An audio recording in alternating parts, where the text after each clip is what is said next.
Buenos días a todos. ¿Quieren, por favor, inclinar su rostro? Iniciamos con una oración.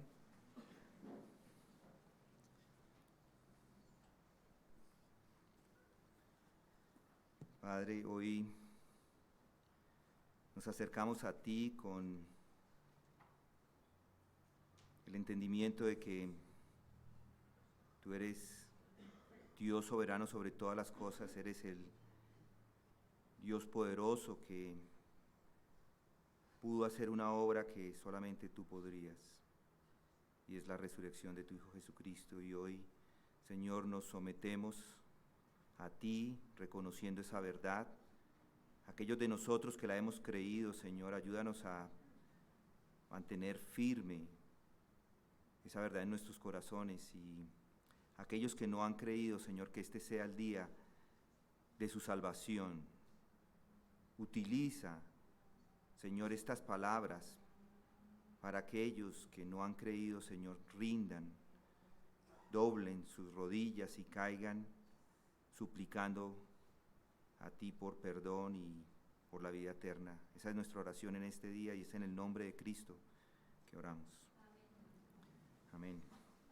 Como ya lo dije, no vamos a estar precisamente en el Evangelio de Juan, a pesar de que el Evangelio de Juan habla de Jesucristo. Hoy quiero enfocarnos en la resurrección. Hoy quiero que analicemos un texto que se encuentra en Romanos capítulo 8 y el versículo 34. Romanos 8, 34. ¿Quién es el que condena? Cristo Jesús es el que murió. Sí, aún más, el que resucitó, el que además está a la diestra de Dios, el que también intercede por nosotros. Hoy quiero que analicemos esa declaración. ¿Quién es el que condena? Cristo Jesús es el que murió. Sí, aún más, el que resucitó, el que está además a la diestra de Dios, el que también intercede por nosotros. Noten esa palabra sí. Es una palabra clave en este texto y quiero que la tenga en cuenta con lo que yo voy a decir. Ese sí más aún, nos lleva a una verdad esencial, nos lleva a una verdad central. Y hoy es un día especial para meditar en estas afirmaciones que tenemos acá. Son afirmaciones esenciales, son afirmaciones centrales para el cristianismo. Y el apóstol Pablo dice, sí, aún más, el que resucitó. ¿Sí notan? Solo estas dos palabras, en estas dos palabras ya vemos algo que nos llama la atención. Esto porque resume la esperanza cristiana y el entendimiento esencial de la posición cristiana. Esta frase expresa el triunfo y la victoria que caracteriza las buenas noticias cristianas. Esta frase resume el Evangelio. Sí, aún más.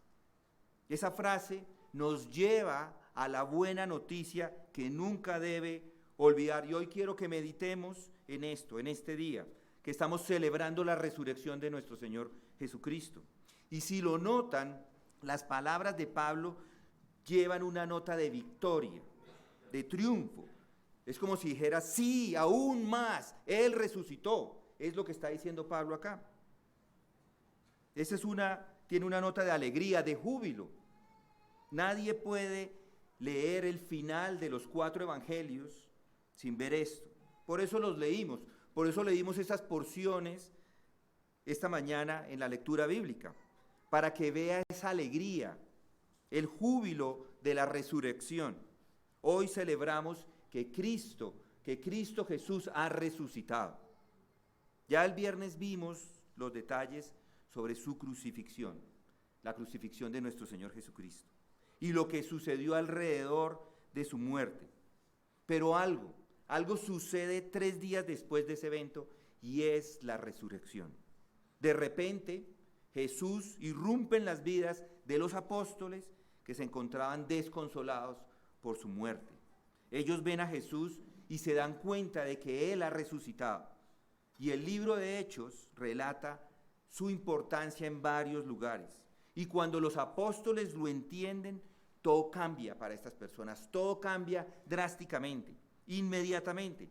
Y eso es exactamente el mismo sentir de las palabras de Pablo. ¿Quién es el que condena? Cristo Jesús es el que murió, sí, aún más el que resucitó, el que además está a la diestra de Dios, el que también intercede por nosotros. En estas palabras se encuentra todo lo que usted debe saber. Le pregunto, ¿lo entiende? Es claro. El libro de Hechos relata que solo un puñado de hombres comunes y corrientes comunicaron esta verdad por todo el mundo conocido.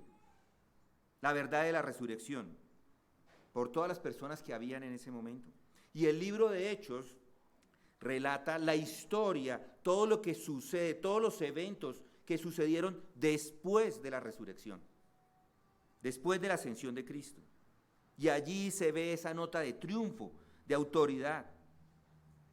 Inclusive en el capítulo 2 de Hechos vemos al apóstol Pedro predicando un sermón ese día de Pentecostés. Y esa predicación estaba totalmente enfocada en la resurrección. Y después de este sermón, no solo los apóstoles, sino todos los que escucharon se fueron por todo el mundo predicando esta verdad. Muchos de ellos plantaron iglesias en diferentes lugares y luego los apóstoles llegan a esas iglesias a apoyar. Las buenas nuevas empiezan a irse por todas partes, se proclaman por todas partes y ese es el relato del libro de Hechos.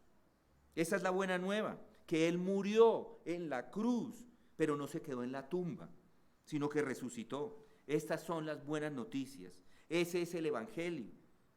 Es el mismo Evangelio al que se refieren otros autores del Nuevo Testamento. Y cuando llega al final del Nuevo Testamento, cuando llega al libro de Apocalipsis, allí encuentra la revelación de Jesucristo resucitado. Y hoy quiero que lo que voy a decir le ayude a mantener la resurrección en su mente, no solo por hoy, sino permanentemente. Para el cristiano eso es esencial entender la victoria sobre la muerte, que además es un motivo de alegría y le da un sentido de seguridad, además da esperanza. Todo llega con el entendimiento de la resurrección. Si quieres saber algo acerca del cristianismo, esto es la resurrección. Jesucristo resucitó de los muertos. Y como cristianos e hijos de Dios, no hay nada más importante, no hay nada más vital que estar seguros de ello. Y por ese mismo motivo, no hay nada en el mundo que le pueda traer dolor, ni sufrimiento, ni angustia al cristiano, porque el cristiano ha sido victorioso, sabe de esta victoria. Hay algunos que se la pasan lamentándose por sus pecados, tratando siempre de ser mejores y fallando. Hay algunos que se la pasan angustiados por sus condiciones de vida, ya sean financieras o de desamor o de enfermedad. Y algunos otros, al ver ese sufrimiento de los cristianos, al ver las angustias, terminan burlándose. Esto porque algunos cristianos dan la impresión de que son una sociedad muy triste. Muchos piensan que los cristianos son una reunión de personas que han renunciado a ciertas cosas, pero que no reciben nada a cambio, que son temerosos, que tienen un espíritu de miedo y que todo el tiempo están tratando de no pecar, de nuevo, otra vez. Y por eso es que al final estas personas se burlan. Pero mis hermanos, lo que tenemos acá es una imagen de triunfo. Es la llegada a la cima con todos los honores. Aquí hay seguridad. El cristiano no es un hombre que espera ser salvo. El cristiano, el verdadero cristiano, es un hombre que sabe que es salvo y que se mueve en esta vida con ese conocimiento, con ese entendimiento, que está lleno su espíritu de victoria y de triunfo y de esperanza. Y eso es lo que nos está recordando acá el apóstol Pablo en Romanos. En Romanos 8:31, si se devuelve unos versículos antes, 8:31 dice: entonces, ¿Qué diremos a esto? Si Dios está por nosotros, ¿quién estará contra nosotros? El que no eximió ni a su propio Hijo, sino que lo entregó por todos nosotros. ¿Cómo nos concederá también con Él todas las cosas? ¿Quién acusará a los escogidos de Dios? Dios es el que justifica. ¿Quién es el que condena? Cristo Jesús es el que murió. Sí, más aún el que resucitó, el que además está sentado a la diestra de Dios, el que también intercede por nosotros. ¿Quién nos separará del amor de Cristo? ¿Tribulación, angustia, o persecución, o hambre, o desnudez, o peligro, o espada? Esto nos muestra la perseverancia final de los santos. Esto nos muestra el tema de la seguridad de la salvación. No importa lo que venga a su vida, no importa en la situación en la que se encuentre o lo que se ponga en contra suya, el cristiano es invencible y la gloria final es algo seguro y definitivo. Y por lo tanto, lo que debe descubrir es cómo llega a esa seguridad, cómo llega a esa nota de alegría y de triunfo, de victoria. Y la respuesta, por supuesto, se encuentra principalmente y esencialmente en este tema de la resurrección. Y es lo que expone el apóstol. Aquí está, este apóstol eleva su voz con ímpetu, por así decirlo. ¿Y qué dice? Cuando llega a esa gran nota de alegría y de victoria y de triunfo, él nos está dando allí cómo llega a esa nota. 3 principios, 3 verdades, o 3 principios o 3 verdades. El primero es: todo viene por medio de nuestro Señor Jesucristo. Todo viene por medio de Él. Y esto es algo que se repite por todo el libro de Romanos. Regresen unas páginas conmigo a Romanos 1.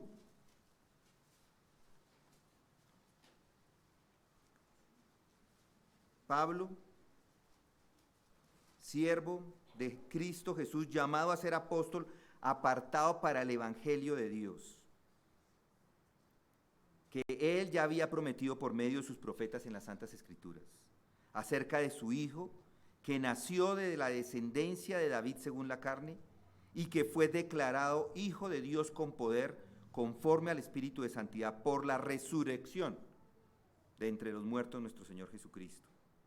Luego en el versículo 34 donde estábamos, dice: Cristo Jesús es el que murió, sí, aún más el que resucitó.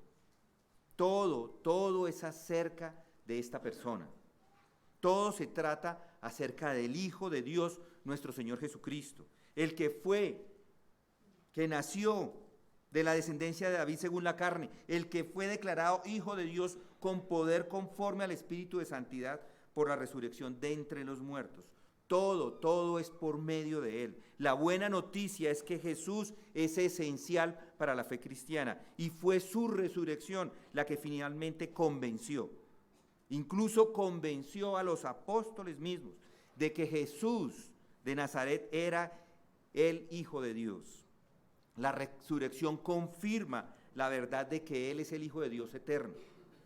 Y por eso al final todo depende de su resurrección. No hay salvación para usted y para mí a menos que Él haya resucitado. Aquí está el primero que ha resucitado entre los muertos. Él es el único, y es único porque es el Hijo de Dios. Muy bien, entonces, eso por supuesto es un motivo de triunfo, y oír eso tiene la sensación de regocijo.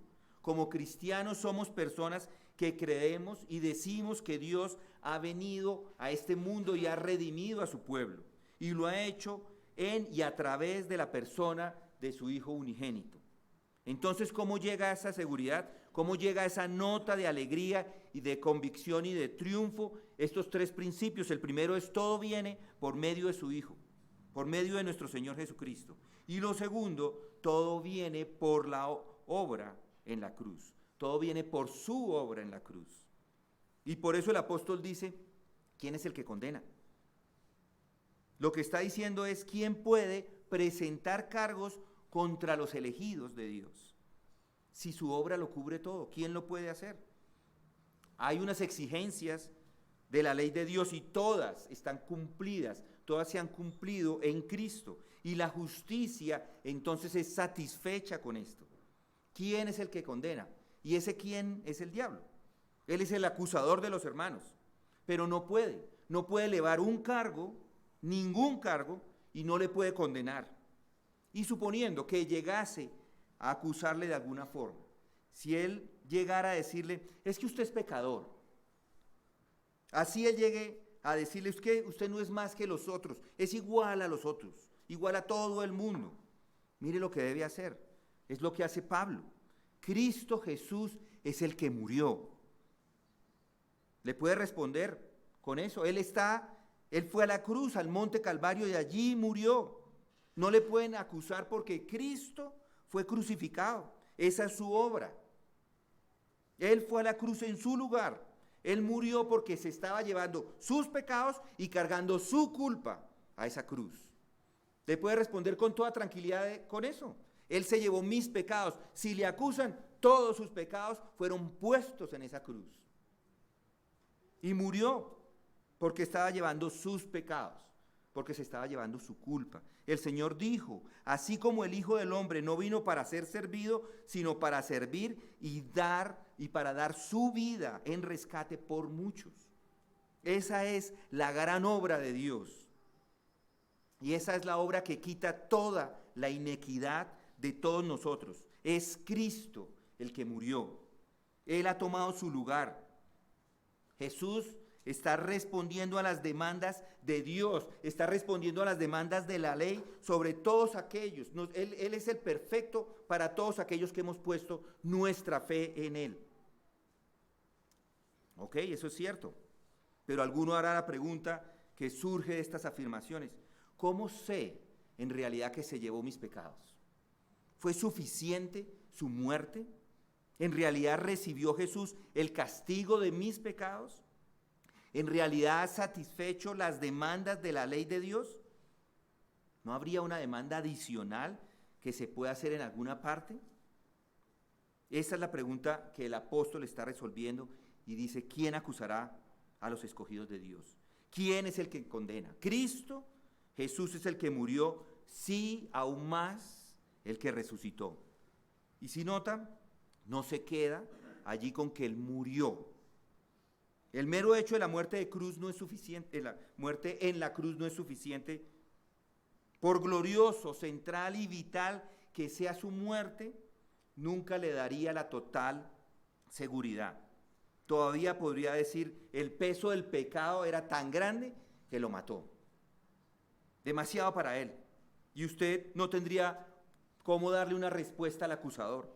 Si el diablo se levanta y le dice algo, no podría responderle. Pero por eso aquí Pablo lo deja bien claro. ¿Quién es el que condena? Cristo Jesús es el que murió. Es una cosa maravillosa. Me amó mucho, que tomó todos mis pecados y los llevó a la cruz.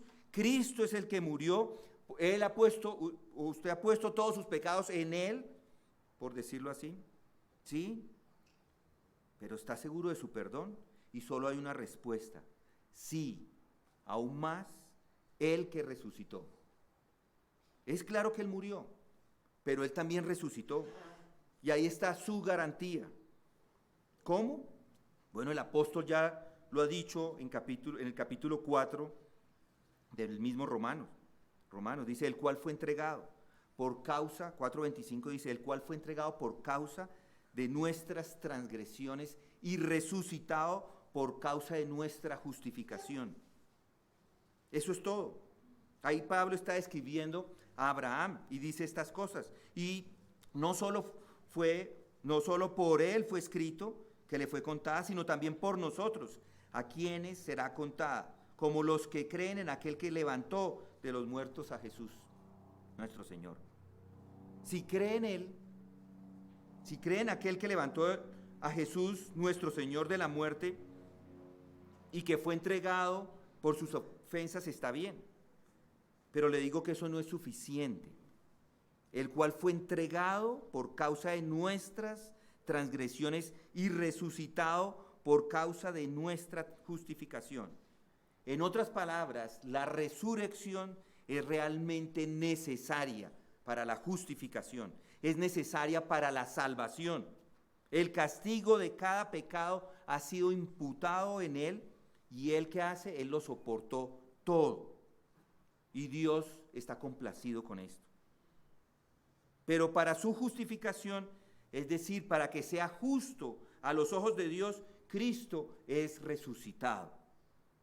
Es por el hecho de la resurrección que Él es lo suficientemente fuerte y capaz de soportar el peso de toda esa culpa sobre sí mismo. Y no pudo ni siquiera ser retenido por la muerte. La ha conquistado.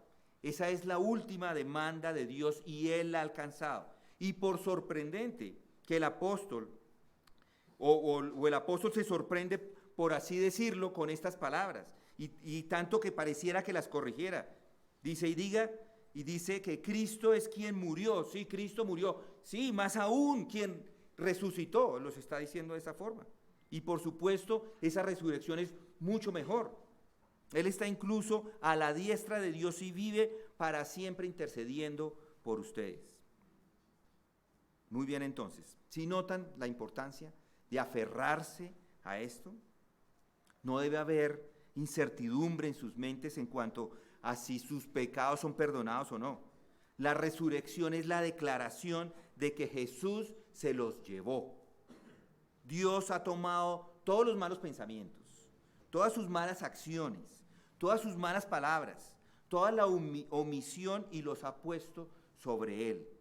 Y Dios pone además toda su justicia, toda su ira con ellos allí en la cruz. Y es Cristo quien se lleva el castigo que cada uno de nosotros merece. Ahí está la prueba. Dios ahora ha imputado el castigo en Cristo y todos los pecados han sido pagados. Pero además el creyente ahora es justo, es justificado. Y eso solo es posible por la resurrección. Por lo tanto, ahora no hay condenación para los que están en Cristo Jesús. No hay ninguna. Y nunca habrá ninguna. Y si lo han notado, todo el objetivo que tiene en mente Pablo es darle esa tranquilidad, darle esa seguridad a todos. Pero algunos todavía dirán, yo todavía peco, y es consciente de que es pecador. Pues yo le digo que yo también peco, como pecamos todos acá. Pero no debe mirarse a usted mismo, ni a su pecado. Debe mirar a Cristo y a Él resucitado. Él ha arrancado, por así decirlo, Él ha arrancado sus pecados, cada uno de ellos, y los ha llevado a la cruz. Él es el Cordero de Dios que quita el pecado del mundo. Todos los pecados que han cometido, todos los pecados que está cometiendo, y no solo los que está cometiendo en este momento, sino los que va a cometer. Todos han sido puestos en la cruz del Calvario, han sido tratados, no hay condenación y nunca la habrá. Y al mismo tiempo está haciendo un intercambio. Él se lleva sus pecados, pero Él le imputa su justicia. Eso es lo que hace con su sangre. Él lo cubre con su sangre. Y por eso el apóstol Juan dice, estas cosas os he hablado para que mi gozo esté en vosotros y vuestro gozo sea perfecto. Ahora bien, ¿cómo es esto posible? Y Primera de Juan nos lo dice. Este es el mensaje que hemos oído de Él y que os anunciamos. Dios es luz y en Él no hay tiniebla alguna. Si decimos que tenemos comunión con Él, pero andamos en tinieblas, mentimos y no practicamos la verdad. Mas si andamos en la luz como Él está en la luz, tenemos comunión los unos con los otros, y la sangre de Jesús, su Hijo, nos limpia de todo pecado. Primera de Juan 1, 5 al 7. Recuerden que este es el mensaje, Dios es luz, y la sangre de Jesucristo, su Hijo, le limpia de todo pecado, todos los pecados, no hay ninguno que quede por fuera. ¿Y qué sangre es esa? Es la sangre que Él derramó una vez y para siempre en el Monte Calvario. No está derramando más sangre en este momento. Eso sucede en la cruz una vez y para siempre. Está terminado, eso terminó. La sangre ha sido derramada. Y esa sangre que una vez ha sido derramada es la que lo cubre para siempre. Y es más, la sangre continúa limpiándolos mientras está en este mundo de todo pecado. Si decimos que no tenemos pecado, dice el mismo Juan, nos engañamos a nosotros mismos y la verdad no está en nosotros. Si confesamos nuestros pecados, Él es fiel y justo para perdonarnos los pecados y para limpiarnos de toda maldad. ¿Se da cuenta? Él es fiel y justo. ¿Y eso qué significa? Significa que esto es lo que ha hecho. Esto es lo que hizo con el pecado. Él ha puesto sus pecados sobre su Hijo y los ha castigado allí. Y si Él volviera a castigarle por sus pecados de nuevo, no sería injusto, y estamos diciendo que Él es justo. Él es fiel a su palabra y es justo. Dios no castiga los pecados dos veces.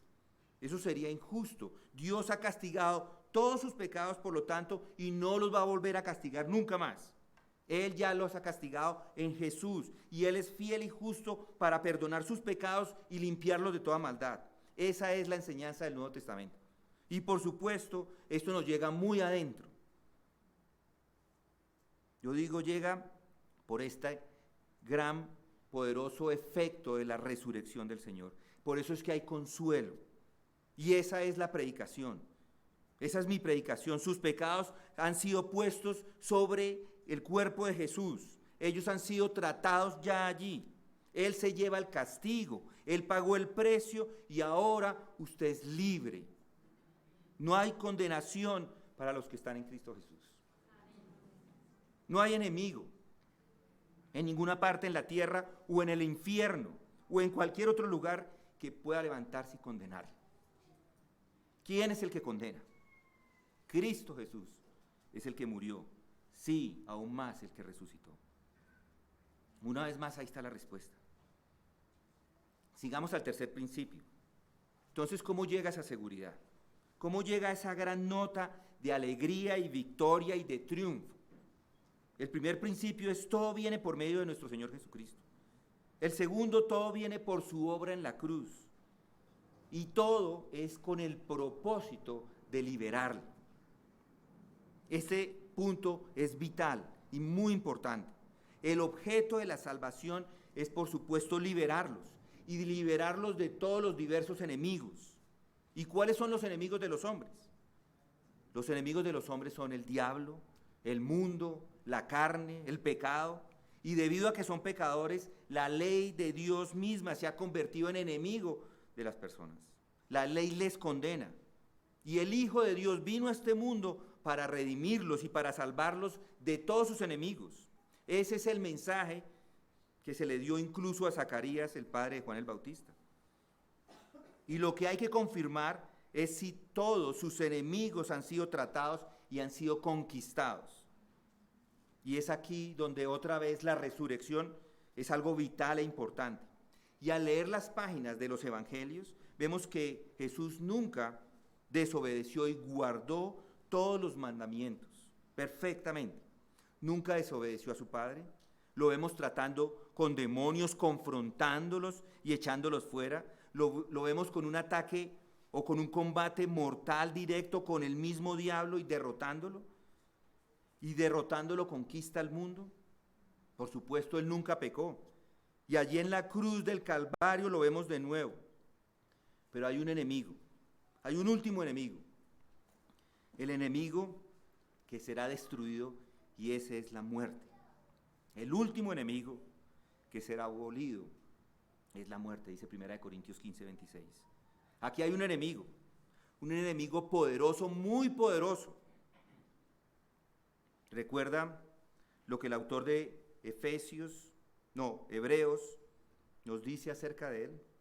Hebreos 2:14 dice: así que, por cuanto los hijos participan de carne y sangre, él igualmente participó también de lo mismo, para anular mediante la muerte el poder de aquel que tenía el poder de la muerte, es decir, el diablo, y librar a los que por el temor a la muerte estaban sujetos a esclavitud durante toda su vida.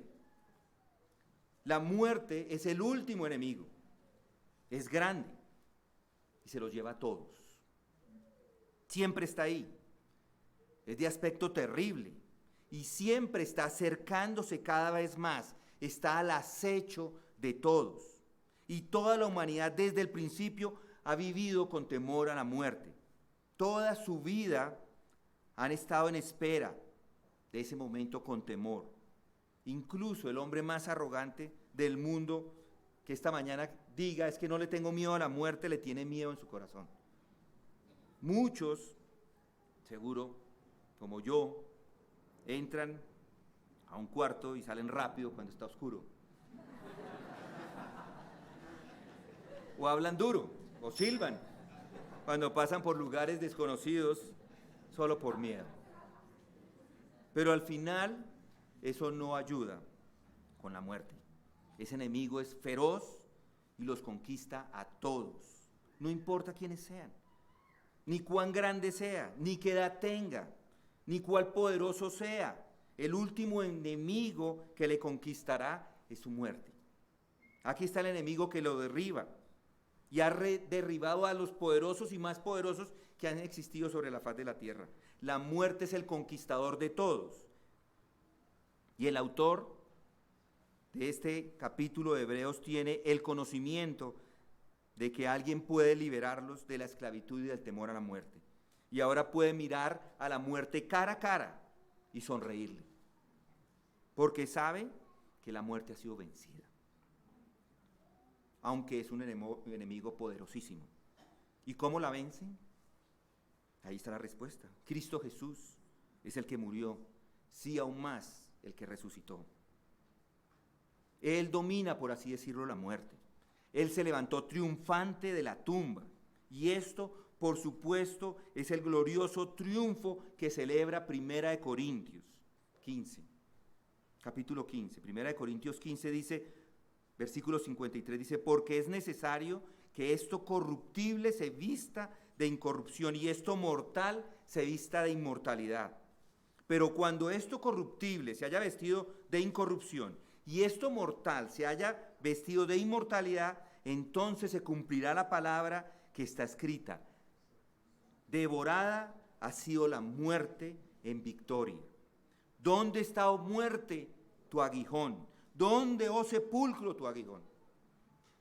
El aguijón de la muerte es el pecado y el poder del pecado es la ley. Pero a Dios gracias que nos da la victoria por medio de nuestro Señor Jesucristo. Hermanos, ¿creen en la resurrección? ¿Creen ese hecho de la resurrección?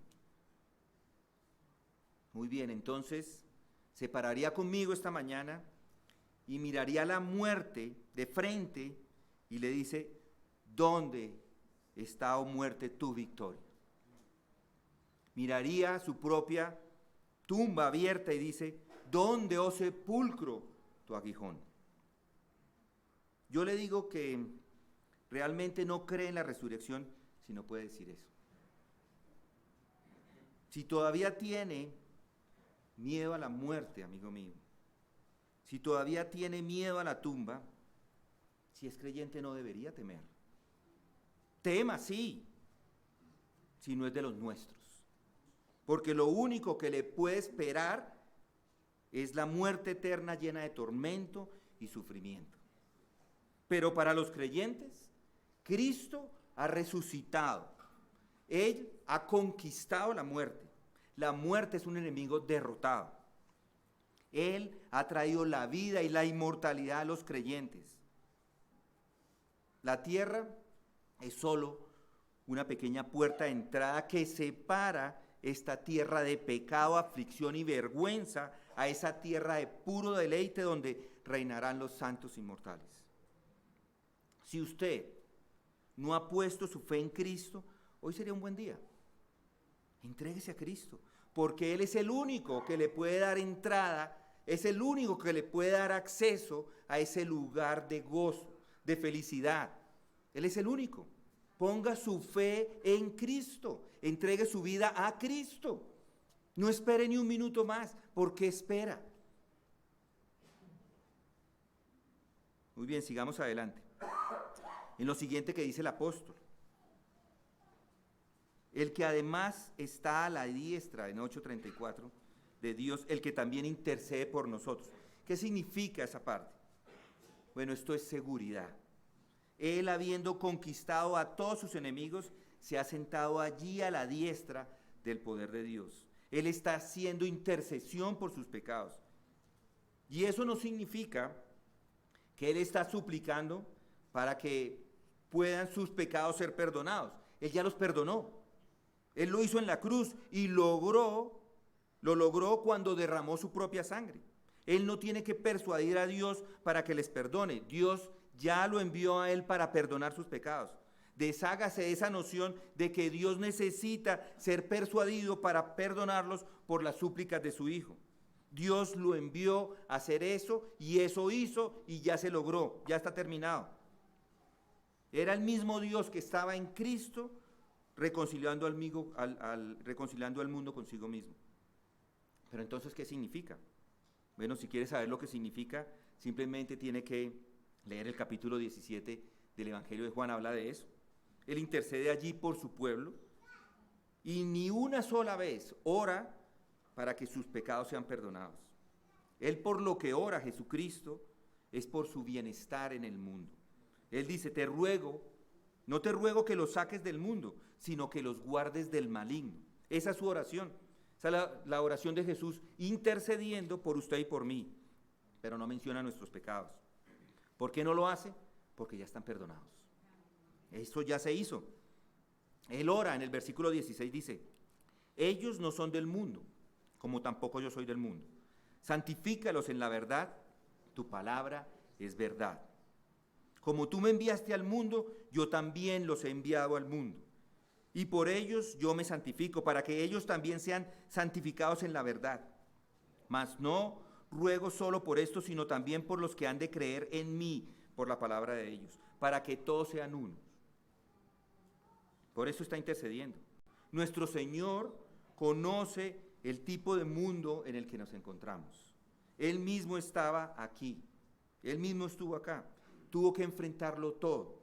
Él fue tentado de todas las formas como nosotros, pero sin pecado. Él conocía la fragilidad física. Él conocía la debilidad. Él conocía la decepción. Él conoció la traición de uno de sus amigos. Él lo sabía, todo aquello a lo que usted y yo podemos estar sometidos. Él estaba allí, a la diestra de Dios, ha resucitado. No se limitó a dar su vida y pagar un precio. Él ha resucitado y vive para siempre, porque está a la diestra de Dios, el que también intercede por nosotros. Él está allí para obtener para usted y para mí todo lo que necesitamos, cada gracia necesaria, cada fuerza necesaria. Igual el autor de Hebreos lo pone en estas palabras, dice, por tanto, acerquémonos con confianza al trono de la gracia para que recibamos misericordia y hallemos gracia para la ayuda oportuna. Eso es todo.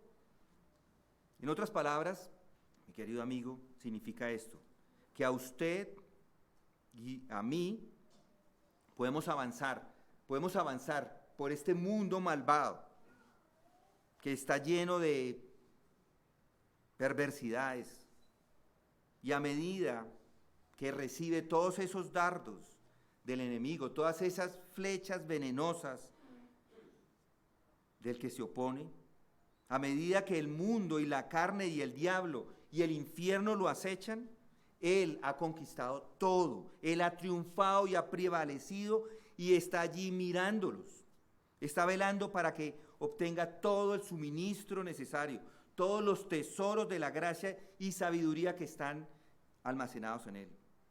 Y eso es posible por la resurrección. Así que no es sorprendente que el apóstol se levante y diga, Cristo ha resucitado. Él ha hecho que nuestro Señor haya resucitado de la muerte, y esa misma es una garantía para usted y para mí de que vamos a resucitar.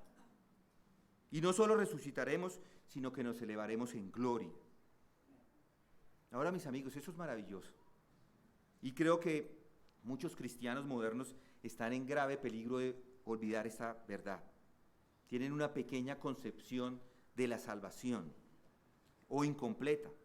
Piensan que simplemente es algo que sucede en los espíritus y en sus almas. Y gracias a Dios, sí, hay algo ahí. Pero hay más. El cuerpo va a ser levantado. Estos cuerpos débiles y frágiles van a ser levantados.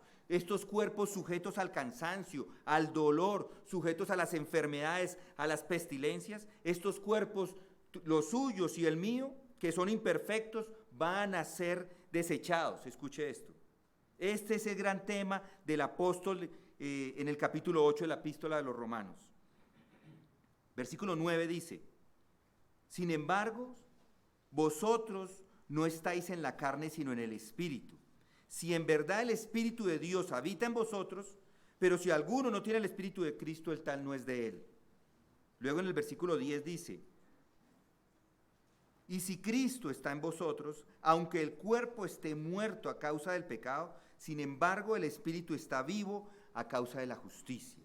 Y luego continúa: pero si el Espíritu de aquel que resucitó a Jesús de entre los muertos habita en vosotros, el mismo que resucitó a Cristo Jesús de entre los muertos también dará vida a vuestros cuerpos mortales por medio de su Espíritu que habita en vosotros.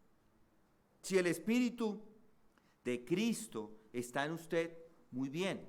Es una garantía de que su propio cuerpo va a ser levantado, vivificado, glorificado, como lo dice Pablo.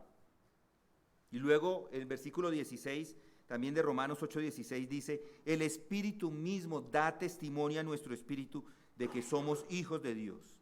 Y si hijos, también herederos, herederos de Dios y coherederos con Cristo, si en verdad padecemos con Él, a fin de que también seamos glorificados con Él. Pues considero que los sufrimientos de este presente no son dignos de ser comparados con la gloria que nos ha de ser revelada. Porque el anhelo profundo de la creación es aguardar ansiosamente la revelación de los hijos de Dios. Porque la creación fue sometida a vanidad, no de su propia voluntad, sino a causa de aquel que la sometió en la esperanza. En la esperanza de que la creación misma será también liberada de la esclavitud de la corrupción a la libertad de la gloria de los hijos de Dios.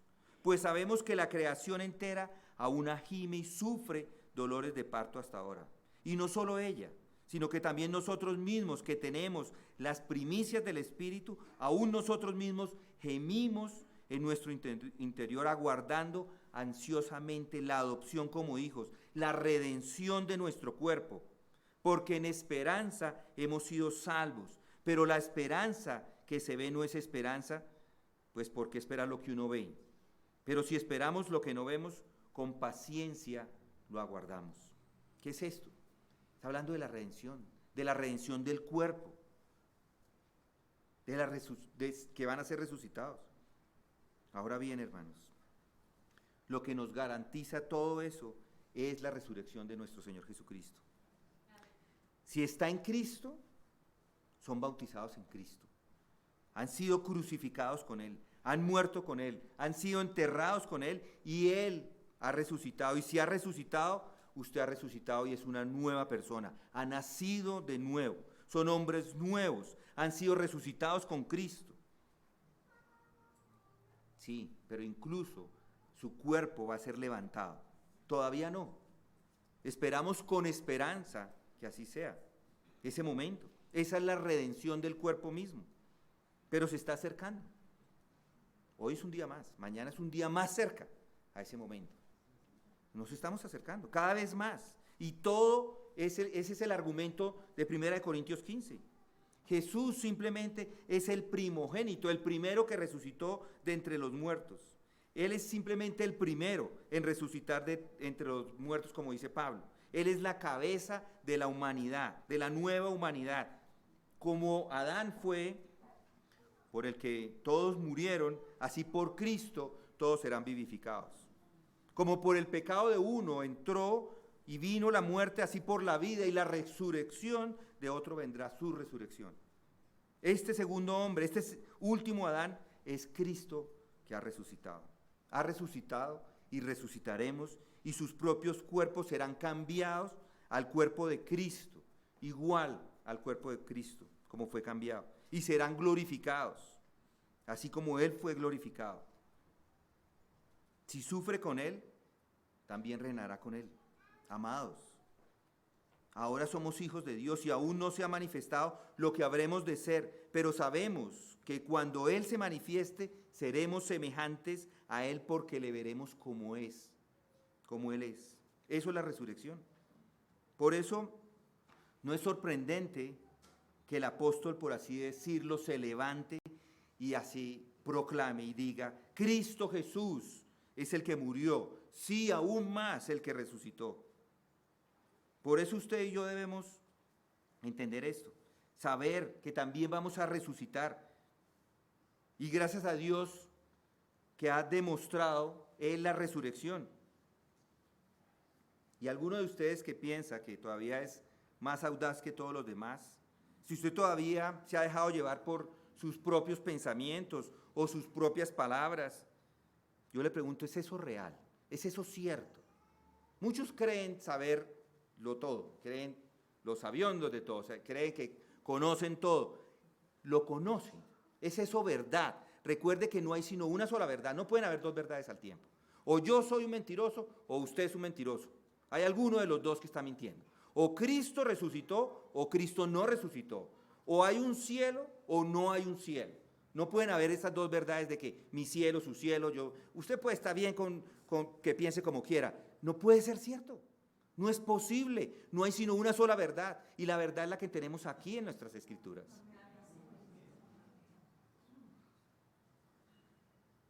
Todavía tenemos que vivir y todavía tiene que vivir en este mundo. Todavía tiene que enfrentarse al mundo, a la carne, al diablo, a las enfermedades. Van a llegar a la vejez, va a venir la muerte. Escuche esto. En Cristo Jesús somos más que vencedores y todo es a través de aquel que nos amó. ¿Quién nos separará del amor de Cristo? ¿Tribulación, angustia o persecución, o hambre, o desnudez, o peligro, o espada? Tal como está escrito. Por causa tuya, somos puestos a muerte todo el día. Somos considerados como ovejas para el matadero. Pero en todas estas cosas somos más que vencedores por medio de aquel que nos amó.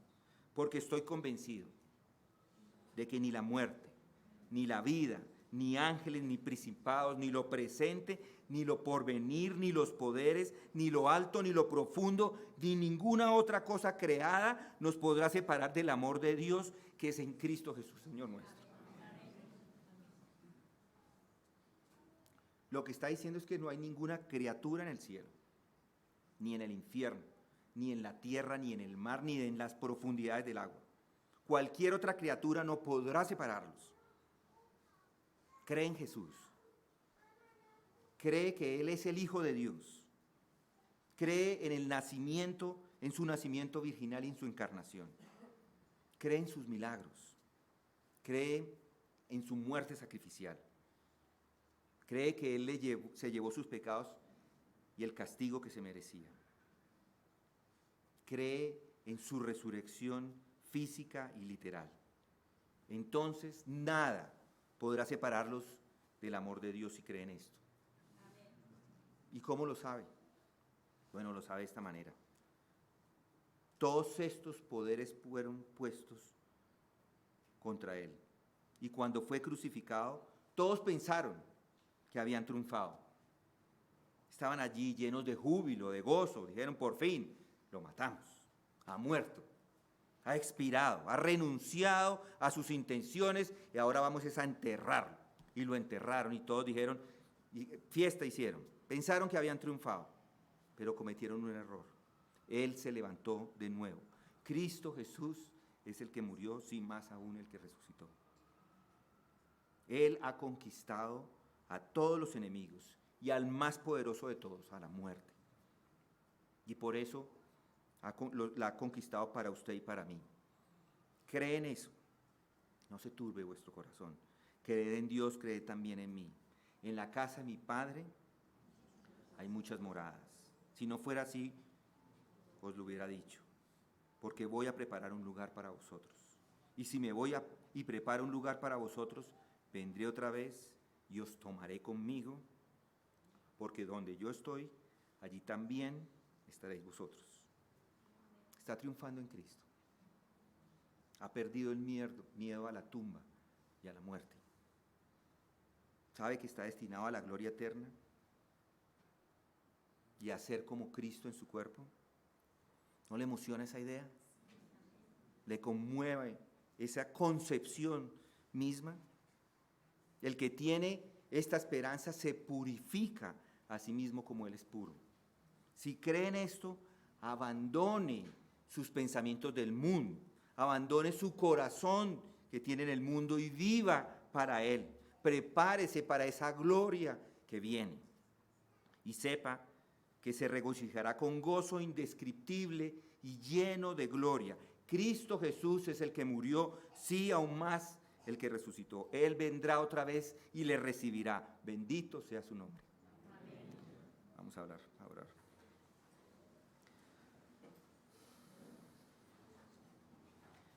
Padre, gracias te damos porque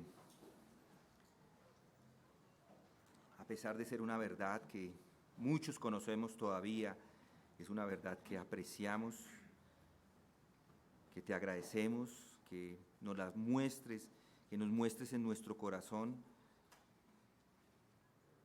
esa gran obra de tu Hijo Jesucristo, esa gran obra que lo logró todo para nosotros. Gracias, Padre Santo, no podemos sino agradecer en este día tu resurrección. No podemos sino doblegarnos a ti y reconocer que todos nuestros pecados han sido perdonados y que al mismo tiempo hoy estás, Señor, preparando un lugar para nosotros. Te damos gracias por ello y es en el nombre de Cristo Jesús que oramos.